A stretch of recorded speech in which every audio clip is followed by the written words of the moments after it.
श्री शिवाय नमस्तु भयम। दोस्तों, प्रिय दर्शकों, आज हम आपको बताने जा रहे हैं कि आमले की एकादशी की पूजा विधि क्या रहेगी, कैसे आपको पूजन करना है। ये जो एकादशी है ना, बाकी एकादशियों से भिन्न है। इस एकादशी के दिन आमले की विशेष रूप से पूजा की जाती है और आमले के साथ भगवान श्री हरि की पूजा की जाती है। तो क्या विधान आमले के साथ पूजन का? आमले को क्या अर्पित करना चाहिए? केवल जल चढ़ाना है या जल के साथ कुछ और भी चढ़ाना आवश्यक है? भोग क्या लगाना है? पूजन कैसे करना है? और यदि आपके पास आंवले का पेड़ नहीं है, गमला नहीं है, तो पूजन कैसे करेंगे? और आंवला यदि आपके पास है ही नहीं, तो फिर किस अवस्था में कैसे पूजन किया जाएगा? कैसे आप इस एकादशी का व्रत करेंगे, ये विधि आपको बताई जाएगी। ये एकादशी, इसे रंग भरी एकादशी भी कहते हैं। क्या आप जानते हैं इसे रंग भरी एकादशी क्यों कहते हैं? और इस दिन क्यों गौरी शंकर भगवान का भी पूजन किया जाता है? भगवान शंकर और माता पार्वती का पूजन भी किया जाता है, ये भी आपको बताया जाएगा। और पूजन विधि भी आपको बताई जाएगी। भगवान श्री हरि का पूजन की संपूर्ण विधि बताई जाएगी। इस एकादशी के नियम और पूजन विधि जिनको अगर आप करते हैं तो ये जो एकादशी है का व्रत आपको पूर्ण फल प्रदान करेगा। आइए जानते हैं कि क्या पूजा सामग्री की आवश्यकता होगी जो आपको एकत्र करनी इस दिन के लिए, और क्या रहेगी पूजा विधि। देखिए, आंवले की एकादशी और आंवला एकादशी नाम से ही ज्ञात होता है कि इस पर आंवले का विशेष विधान बताया गया है। आंवले के अन्य प्रयोग बताएं, उससे पहले जानते हैं कि आपको इस दिन आंवले की पूजा कैसे करनी है। इस एकादशी पर भगवान लक्ष्मी नारायण के साथ आंवले की पूजा होती है। तो आपके पास आंवले का पेड़ हो, पौधा हो, गमला हो तो सर्वोत्तम है, आपको करना ही चाहिए। उसके साथ पूजन, यदि आंवले का पेड़, पौधा, गमला ना हो तो आप आंवले का फल लीजिए और आंवले के फल को ही वृक्ष रूप में समझ के उसका पूजन कीजिए। परंतु इस एकादशी का यदि आप व्रत करते हैं तो आपको आंवले का पूजन अवश्य करना चाहिए। उसके बिना यह एकादशी का व्रत अधूरा है। साथ ही आंवले के 4 प्रयोग जो बताने हैं, उन 4 प्रयोगों को भी आपको अवश्य ही करना चाहिए। तभी आपका व्रत जो है वह इस एकादशी के नियमों के अनुसार पूर्ण होता है। और इस दिन भगवान शंकर और माता पार्वती का पूजन भी आपको विशेष रूप से करना चाहिए। क्यों? क्योंकि इसे रंग भरी एकादशी उन्हीं के नाम से और उन्हीं के कारण कहा जाता है। ऐसा माना जाता है कि जब पर माता पार्वती और भगवान शंकर का विवाह हो गया था तो पहली बार इसी एकादशी के दिन भगवान शंकर और माता पार्वती काशी पधारे थे और उनके पृथ्वी पर आगमन तथा काशी में आगमन के उपलक्ष्य में होली से पहले अबीर और गुलाल से उनका पूजन किया गया था, उनका स्वागत किया गया था।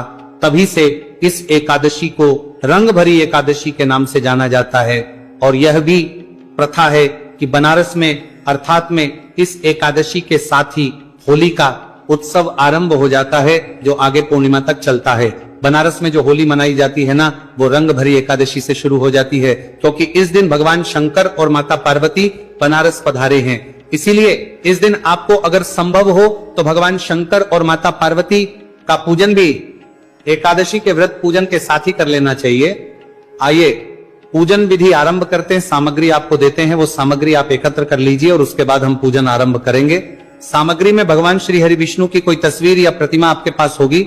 महालक्ष्मी साथ में हो तो और उत्तम है। इसमें यदि आपके पास प्रतिमा हो तो सर्वोत्तम मानी जाएगी, क्योंकि आप प्रतिमा को अभिषेक भी करा सकते हैं।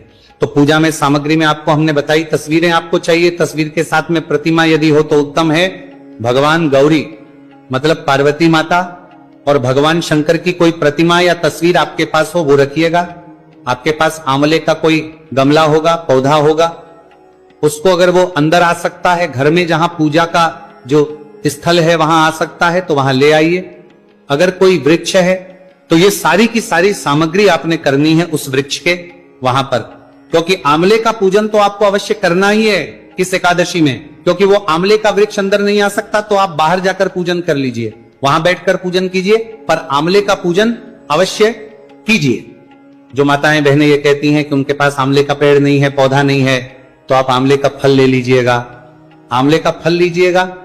इसके अतिरिक्त सामग्री में रोली, मोली, पान, सुपारी, लौंग, इलायची, धूप, दीप, नए खुले पुष्प फूलों की माला आपके पास हो तो फूलों की माला, एक शुद्ध जल लीजिएगा और शुद्ध जल से पहले उसमें गंगा जल मिलाएगा।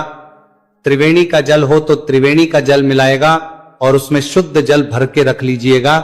ये सारी सामग्री आपने एकत्र करनी है। इत्र अगर मिल जाता है तो और उत्तम है, और जनेऊ अगर आपके पास हो तो वो भी रख लीजिएगा, बहुत उत्तम रहेगा। जनेऊ 2 रखिएगा। अगर रख रहे हैं तो एक भगवान शंकर के लिए और एक भगवान श्री हरि विष्णु के लिए। 2 पान के पत्ते अगर आपके पास हो तो 2 पान के पत्ते रखिएगा, या पान का बना बनाया बीड़ा भी आप लाए, मीठा पान भी रख सकते हैं। ये सारी सामग्री आप एकत्र कीजिए, आसान लगा के बैठ जाइए, उत्तर दिशा की ओर मुख करके सबसे पहले सारी सामग्री का शुद्धिकरण करेंगे, फिर आप विधि विधान से भगवान की स्थापना करेंगे और फिर विधि पूर्वक पूजन करेंगे। शुद्धि करने के लिए पुष्प लीजिए, उसको जो लोटे में जल भरा है उसमें डुबो और सारी सामग्री पर, और जहां बैठे हैं वहां सभी जगह पर जल के छींटे दीजिए। हम यहां से मंत्र पढ़ते हैं, ओम अपवित्रः पवित्रो वा सर्वावस्थान गतोऽपि वा यह स्मरेत पुंडरीकाक्षं स बाह्याभ्यंतरः शुचि। इस प्रकार सभी जगह पुष्प से छींटे दीजिए, इससे शुद्धिकरण हो जाएगा इस स्थान का। अब भगवान की स्थापना करेंगे। भगवान की स्थापना करने के लिए यदि आपके पास चौकी है तो चौकी पर भगवान को विराजमान करेंगे। चौकी नहीं है तो आप पृथ्वी पर भी विराजमान कर सकते हैं। जहां भी आप भगवान को स्थापित कर रहे हैं, विराजमान कर रहे हैं, वहां पर पुष्प बिखरा दीजिए, थोड़े से पुष्प छोड़ दीजिए और उसके ऊपर भगवान को स्थापित कीजिए। पुष्प भावना ये रखिए कि आप आसन के रूप में दे रहे हैं, आप भगवान को आसन दे रहे हैं कि भगवान ये आसन है, इसको आप ग्रहण कीजिए, यहां पर विराजमान हो। इस प्रकार से आपको पुष्प रखने हैं और उसके ऊपर भगवान को स्थापित कर देना है। इसी प्रकार से माता पार्वती और भगवान शंकर को भी स्थापित करना है।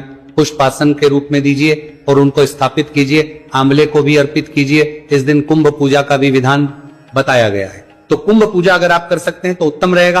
कुंभ पूजा कैसे होगी, इसके लिए घड़ा लीजिएगा। पिछली जो एकादशी थी, अगर आपको लग रहा हो तो वो एकादशी अलग थी, उस पर अलग घड़े का विधान था, और ये संपूर्ण रखना है, एक घड़ा रखना है।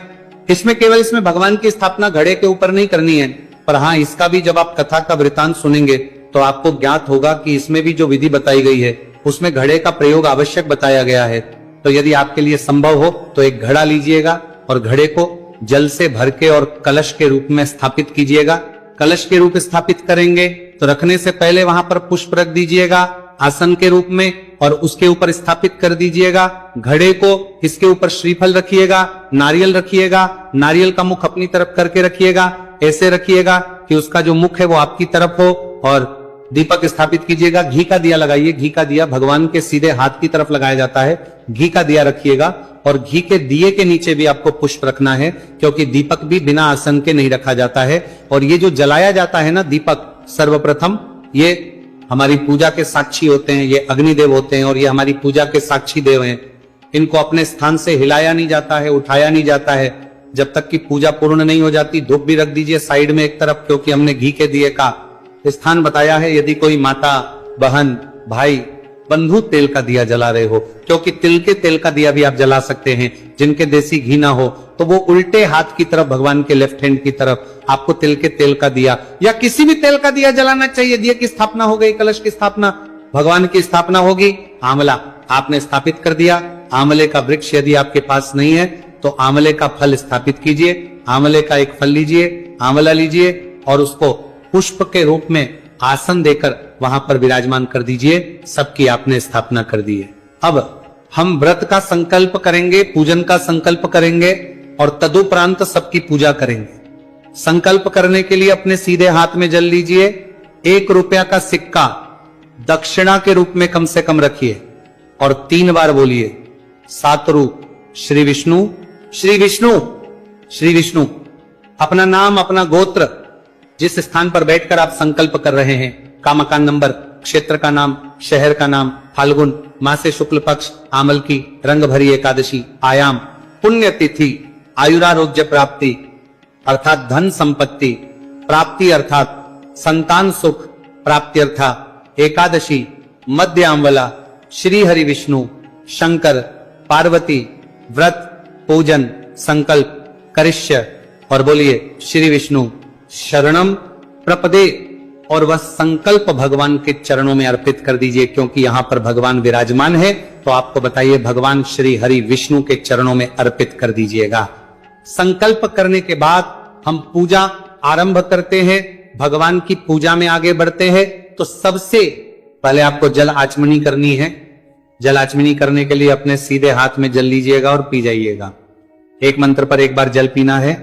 हम मंत्र यहां से बोलेंगे। सबसे पहले हाथ धोएंगे, हाथ पर जल लीजिए और ओम हर्षिकेशाय नमो नमः हाथ धो लीजिए। ओम माधवाय नमः 1 चम्मच जल लीजिए, पी जाइए। ओम केशवाय नमः जल पीजिए। ओम नारायणाय नमः जल पीजिए। ओम हर्षिकेशाय नमः हस्त प्रक्षालन जल लीजिए, हाथ धो लीजिए। सबसे पहले आप कलश की पूजा करेंगे और भगवान गणेश का हम इसी में स्मरण करेंगे। तो भगवान गणेश का भी ध्यान कीजिए और कलश का पूजन आरंभ कीजिए। सबसे पहले जल 3 बार छींटे दीजिए। पाद्य एवं अर्घ आचमनी के रूप में पाद्यम समर्पयामी, अर्घ्य समर्पयामी। आचमनी कुरु स्नान, स्नानार्थी स्नान के रूप में जल के छींटे दीजिए। स्नानार्थ जल समर्पयामी चंदन, महत्वपूर्ण तिलक कीजिए, तिलक लगाइए। कलश को 5 बिंदी लगा सकते हैं, 1 भी लगा सकते हैं। वस्त्र अर्पित कीजिए, मौली का टुकड़ा तोड़िए और वह चढ़ा दी। वस्त्र वस्स, पुष्पों की माला आपके पास है तो पुष्पों की माला पहनाइए। खुले फूल है तो पुष्प अर्पित कीजिए। पुष्पों समर्पण धूपों, दर्शयामी दीपों, दर्शयामी धूप को जला लीजिए, दीप को जला लीजिए और अपने हाथों से धूप तथा दीप दिखाइए। भगवान को धूप दीपों दिखाइए, उठाना नहीं है, वहां से वहीं रखे रहिए। अपने हाथ से ऐसे धूप और दीप उनकी तरफ कर दीजिए। धूपं दर्शयामी, दीपं दर्शयामी। नैवेद्य समर्पण, नैवेद्य अर्पित कीजिए। नैवेद्य के रूप में कोई भी फल आपके पास है तो वो चढ़ा दीजिए। मिठाई आपके पास है तो वो चढ़ा दीजिए। मिश्री यदि आपके पास है तो मिश्री भी चढ़ा सकते हैं। शुभ दक्षिणा या भव्य भगवान को, कलश देव को नमस्कार कीजिए और जो भी दक्षिणा आप अर्पित करना चाहे वो दक्षिणा अर्पित कर दीजिए। कलश का पूजन करने के बाद अब आप आंवले का पूजन करेंगे। आंवले का पूजन करने के लिए आंवले पर पाद्य अर्घ आचमन अर्पित कीजिए। 3 बार जल के छींटे दीजिए। स्नान के रूप में आप त्रिवेणी का जल है तो वो चढ़ाएं या जो भी गंगा जल मिला हुआ जल है वो आप आंवला देव को अर्पित कीजिए। अगर आंवले के फल पर पूजन कर रहे हैं तो केवल 1 चम्मच से या पुष्प से ही जल के छींटे दे दीजिए।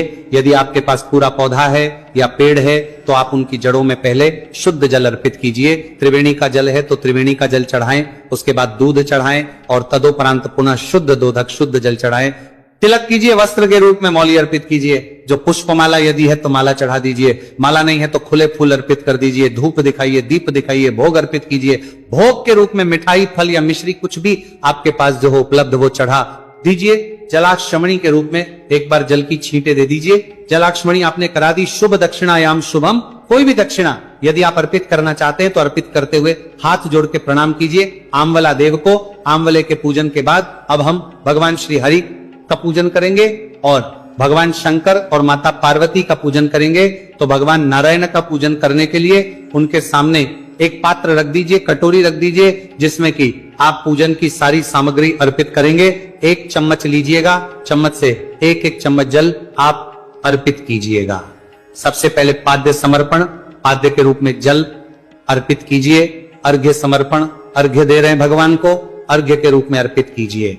अचमणीय जलाक्ष्मण के रूप में 1 चम्मच जल अर्पित कर दीजिए।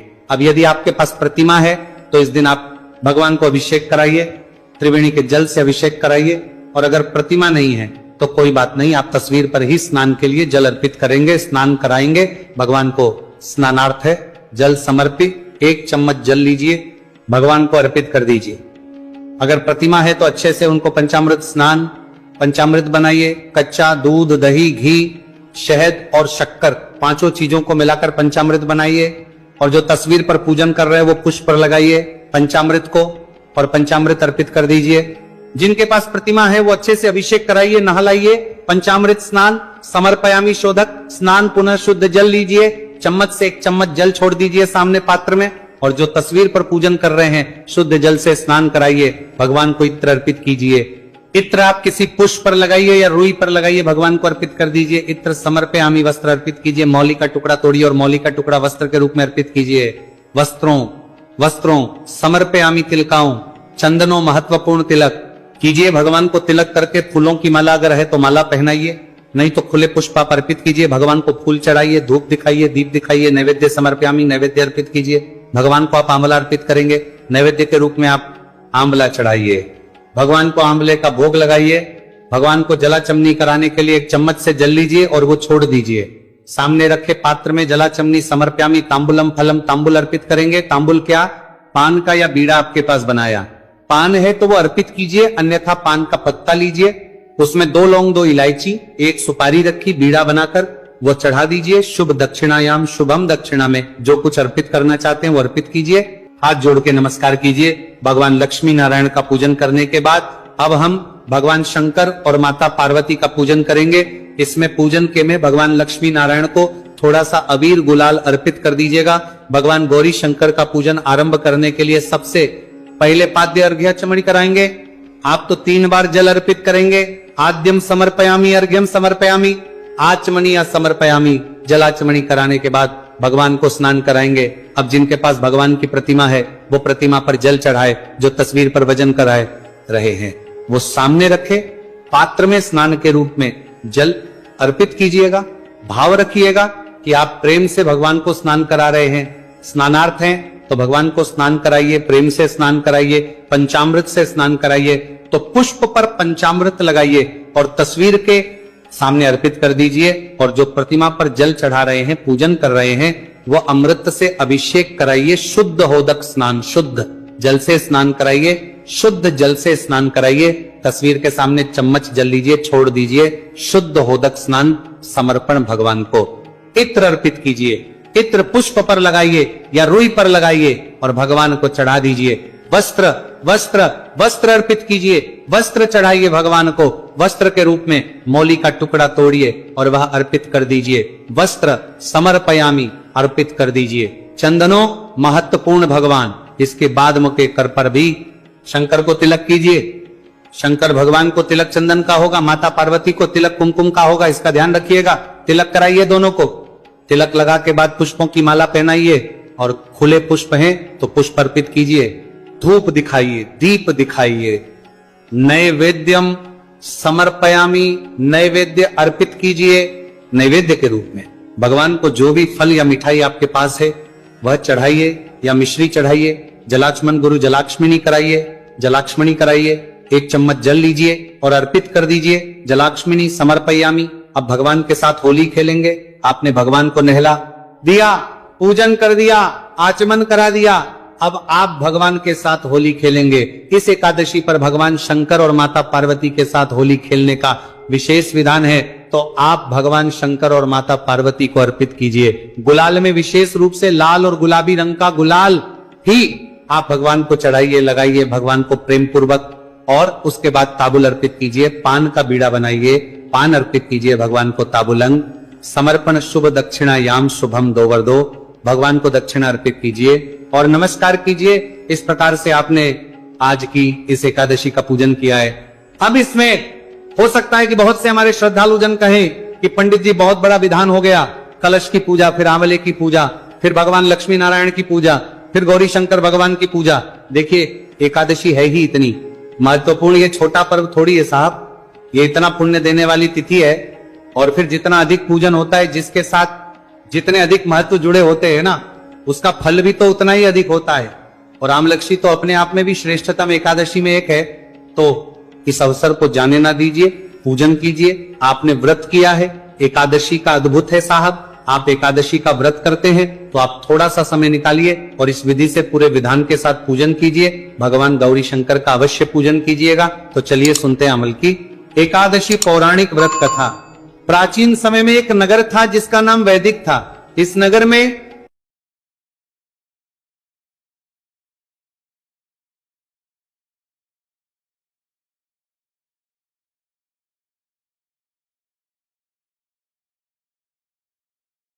हुए।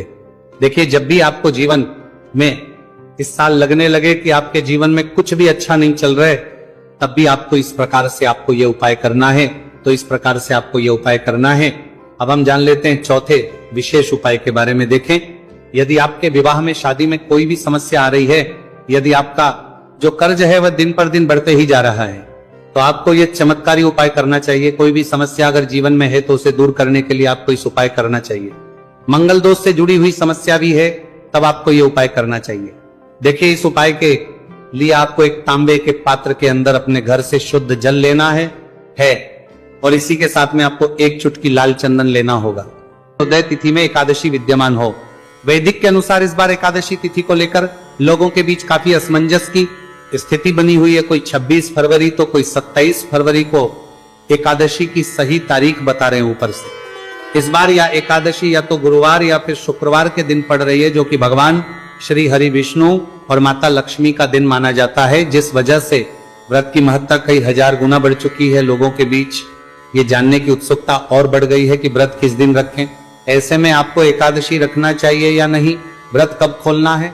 फाल्गुन शुक्ल पक्ष की यह एकादशी भगवान श्री हरि विष्णु को अत्यंत प्रिय है। मान्यता है कि इस दिन आंवले के वृक्ष में स्वयं भगवान विष्णु और माता लक्ष्मी का वास होता है। जो भी भक्त श्रद्धा से व्रत करता है उसके जीवन के कष्ट दूर होते हैं, पापों का नाश होता है और अक्षय पुण्य की प्राप्ति होती है। सुबह ब्रह्म मुहूर्त में उठकर स्नान करें, भगवान विष्णु और माता लक्ष्मी की पूजा करें, आंवले के वृक्ष की भी पूर्वक आराधना करें, दिन भर फलाहार या निर्जला व्रत रखें और अगले दिन द्वादशी में नियम अनुसार व्रत का पालन करें। इस दिन सात्विक भोजन करें, क्रोध, झूठ और तामसिक भोजन से दूर रहे। चावल, मांस, मदिरा और लहसुन, प्याज का सेवन भूलकर भी ना करें। यदि कोई व्रत ना रख सके तो केवल आंवले के वृक्ष की पूजा और दान करने से भी विशेष पुण्य मिलता है। अम्ल की एक केवल व्रत नहीं बल्कि सनातन धर्म में आस्था, शुद्धि और भगवान से जुड़ने का दिव्य अवसर है। श्रद्धा और विश्वास के साथ किया गया छोटा सा प्रयास भी भगवान श्री हरि तक अवश्य पहुंचता है। एकादशी के नियमों की बात करें तो आहार और आचरण में संयम अत्यंत आवश्यक है। धर्म ग्रंथों में स्पष्ट रूप से बताया गया है कि एकादशी तिथि भगवान श्री हरि विष्णु को समर्पित व्रत तिथि है। पद्म पुराण तथा स्कंद पुराण में एकादशी के दिन चावल के सेवन को महापाप शास्त्रीय मान्यता है कि एकादशी के दिन चावल में पाप तत्व का वास होता है, इसीलिए चावल या चावल से बना कोई भी पदार्थ इस दिन ग्रहण नहीं किया जाता, चाहे आप व्रत रहे या ना रहे। आंवल की एकादशी के दिन घर में चावल न बनाए। आंवल की एकादशी का मूल तत्व पवित्रता और आंवले का महत्व है। इस एकादशी में भगवान विष्णु को आंवला फल और तुलसी दल अर्पित करना अत्यंत पुण्यदायक माना गया है। शास्त्रों ये भी स्वीकार किया गया है कि इस दिन विशेषकर आंवले से बनी चीजें भगवान श्री विष्णु को भोग रूप में अर्पित की जा सकती है। आंवले की एकादशी की कथा में बताया गया है कि कैसे एक शिकारी ने अनजाने में ही सही लेकिन इस एकादशी का जागरण और व्रत किया, जिसके प्रभाव से उसे अगले जन्म में राजा का पद प्राप्त हुआ। इसीलिए इस दिन रहना बहुत जरूरी है। एकादशी के महत्व को बताते हुए शास्त्रों में यह श्लोक मिलता है, एकादशी अर्थात एकादशी के दिन चावल का सेवन कभी नहीं करना चाहिए। इसी कारण आंवल की एकादशी के दिन संयम पूर्वक व्रत का पालन करना, विष्णु सहस्त्र नाम का पाठ करना और आंवले का भोग अर्पित करना ही शास्त्र संबद्ध विधि मानी जाती है।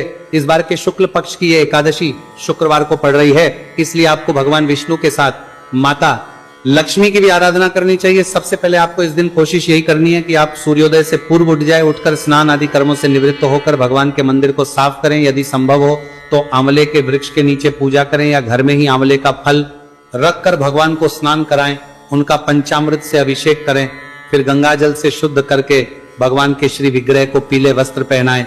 हे प्रभु, मैं श्री हरि की कृपा और मोक्ष पाने के लिए आंवल की एकादशी व्रत का संकल्प करता हूं। हे प्रभु, मुझे यह व्रत श्रद्धा और नियम से पूरा करने की शक्ति दे।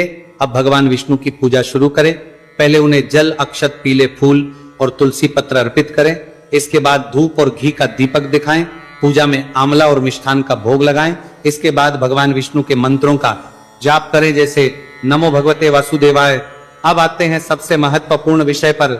इस दिन किन कार्यों से आपको बचना चाहिए। सबसे पहले तो इस दिन का मूल भाव ही है संयम और ब्रह्मचर्य। इसीलिए किसी भी प्रकार का क्रोध, लोभ, हिंसा और दूसरों की निंदा इस दिन सर्वथा वर्जित माने गए हैं।